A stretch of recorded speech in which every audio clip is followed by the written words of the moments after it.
کاموں کی جاتے ہوئے راستے میں عمران خان کے کنٹینر کے نیچے آ کر نجی ٹی وی کی خاتون رپورٹر صدف نعیم جاں بحق ہوئی۔ تحریک انصاف کے لانگ مارچ کے دوران صدوقی کے قریب عمران خان کے کنٹینر کے نیچے آ کر جاں بحق ہونے والی نجی ٹی وی کی خاتون صحافی صدف نعیم کو سپرد خاک کر دیا گیا۔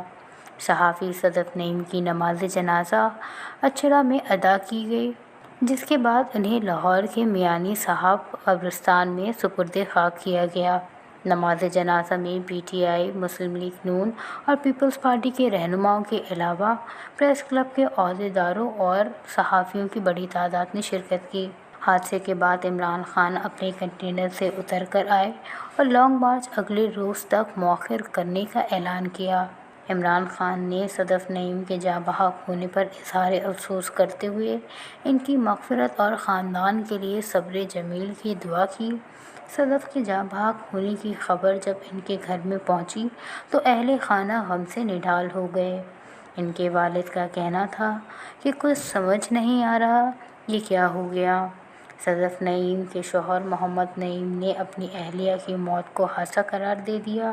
مرحومہ صدف نعیم کے شوہر نے کوئی بھی کارروائی کروانے سے تحریری طور پر انکار کر دیا تھا۔ واضح رہے کہ صدف گزشتہ 12 سال سے صحافت سے منسلک تھیں۔